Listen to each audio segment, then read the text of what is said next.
सुप्रभात दोस्तों, जय जोहार, जय झारखंड। आप सभी का स्वागत है अपने चैनल एजुकेशन हब बाय सूपी में।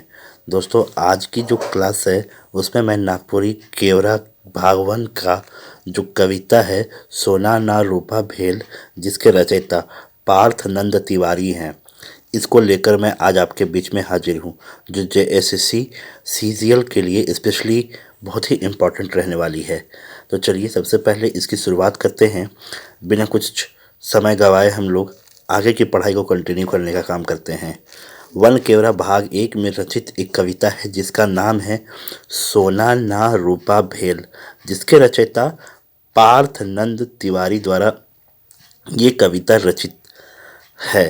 इस कविता का मुख्य ध्येय जो इनकी पंक्तियों में व्यक्त की गई है उसकी हम लोग लाइन बाय लाइन पढ़ करके उसकी व्याख्या की ओर आगे बढ़ने का काम करते हैं। पहली पंक्ति कहता है कि पल क्षण घड़ी घड़ी बीतल दिन रे संगी, पानी कर बुलबुला सन रितल दिन रे संगी, सपना एक आवेला। बात समझिएगा, यहाँ पे कवि बहुत ही गहरी बात कहने जा रहे हैं जो जीवन के अनुभव से बंधी हुई है।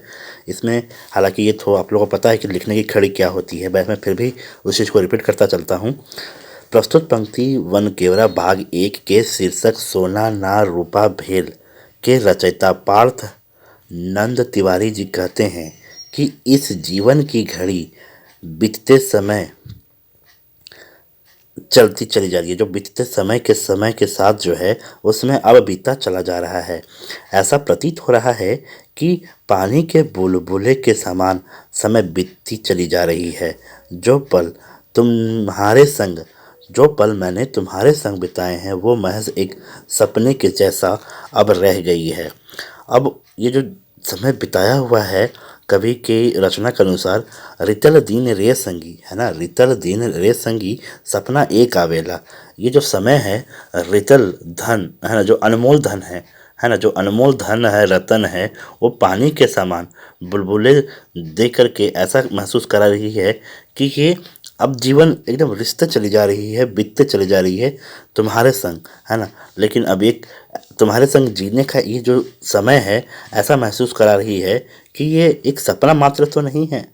ऐसा तो नहीं है कि जो मैं तुम्हारे संग समय बिता रहा हूँ, जिस पल को जी रहा हूँ तुम्हारे संग, ऐसा तो नहीं कि वो सिर्फ एक सपना मात्र है, और ऐसा तो नहीं कि वो सपना टूट जाएगी। तो इन सारी चीज़ों को इन पंक्तियों के माध्यम से कवि कहते हैं। पानी कर बुलबुला सन रितल दीन रे संगी, सपना एक आवेला। बहुत सुंदर लाइन है।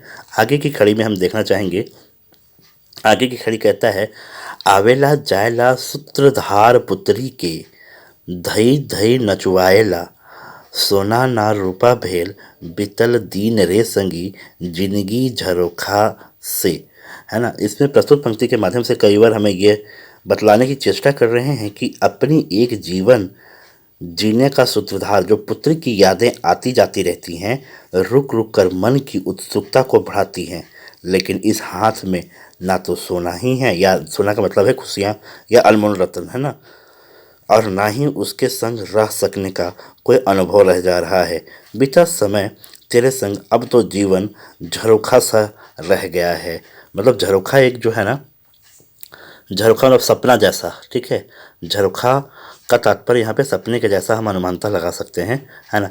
तो यहाँ पे जो सूत्रधार पुत्री की जो बात कही गई है उसकी यादें कवि के हिसाब से जो स्थितियाँ हैं उसमें ये कहते हैं कि कभी ये पल इतनी उत्सुकता वाली होती है कि वो नाचने का मन करता है ना। सोना ना रूपा भेल, जो ये कीमती अनमोल रतन है वो अभी तक हाथ में नहीं है। बितल रे दिन रे संगी जिंदगी झरोखा रे, जो तुम्हारे साथ समय जो बिताया है ना, वो समय ही एकदम से लाइफ का सबसे बेस्ट मोमेंट के जैसे अब वो लाइफ में कंज्यूम हो रखा है, वो कैद हो रखा है, ठीक है। तो इस पंक्ति को बहुत ही आकर्षक तरीके से कवि जीवन के उस सूत्रधार के रूप में जीवन को प्रस्तुत करने का काम किया है जो एकदम बुलंदियों को छूने के लिए आतुर होती है, ठीक है विद्यार्थियों। आगे देखेंगे, आगे की जो पंक्तियां हैं उसमें कवि इन चीज़ों को आगे बढ़ाते हुए क्या कहते हैं उसको हम लोग देखने का काम करते हैं। झाकेला आकेला पानी भरल कराही में, पुआ कहूँ पाकेला जिंदगी नित छटपटाए, बीतल दिन रे संगी। फिर से देखिएगा, बड़ा प्यारा लाइन है। कहता है झाकेला आकेला पानी भरल कराही में, पुआ कहे आकेला जिंदगी नित छटपटाए, बीतल दिन रे संगी। बहुत सुंदर लाइन। इस पंक्ति के माध्यम से कवि जो है ये कहते हैं कि तेरे साथ जो पल मैंने जी ली है, अब ऐसा आभास करा रही है कि अब ये जीवन मेरे लिए ही एक हंसी का पात्र बन गई है। देखिए यहाँ पे बड़ा ही मर्मम दृश्य है।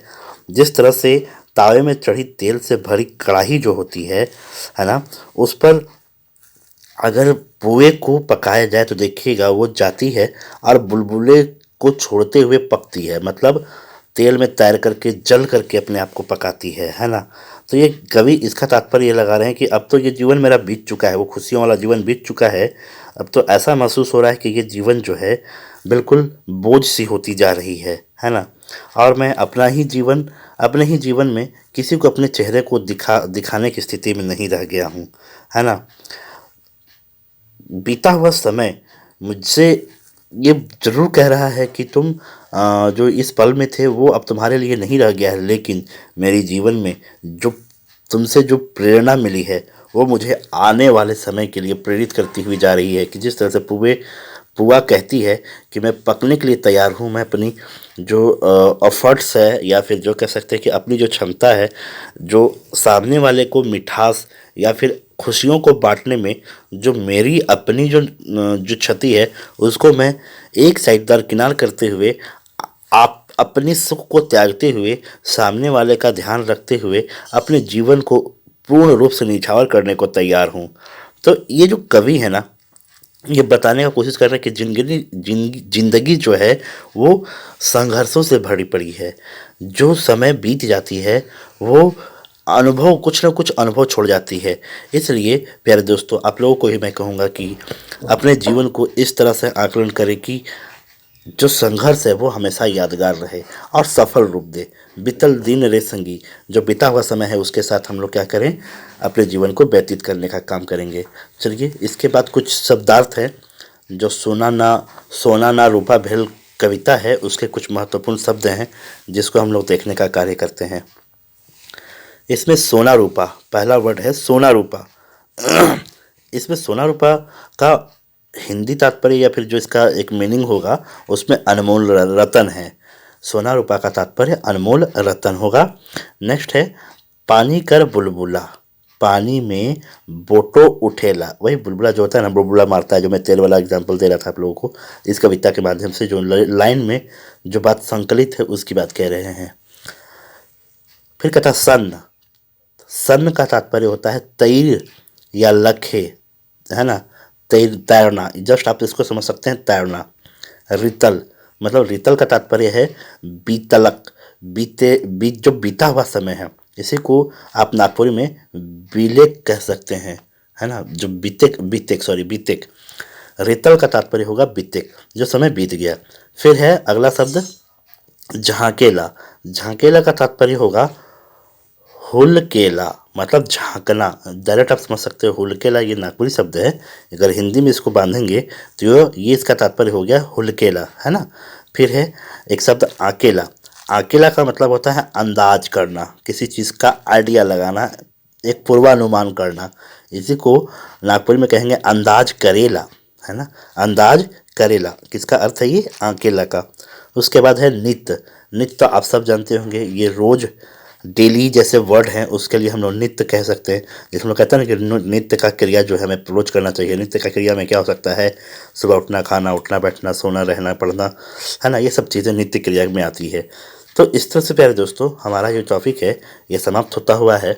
इस कविता का मेन सार मैंने आप लोगों को शेयर कर दिया है।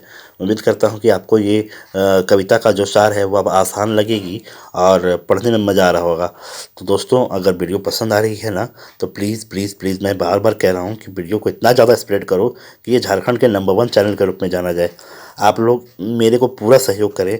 मैं आप लोगों के लिए कह रहा हूँ कि कंटेंट मैं पूरी कराऊंगा, समय भी हमारे पास है। मैं चाहूँ तो रोज़ वीडियो अपलोड कर सकता हूँ, लेकिन मैं देखता हूँ व्यू किस कंडीशन में है। तो दोस्तों प्लीज़, अगर वीडियो सपोर्टिव है, आपके लाइक है, तो लाइक करें, शेयर करें, सब्सक्राइब करें। चलिए ठीक है, सभी को मेरी तरफ से अगली वीडियो आने तक बाय बाय।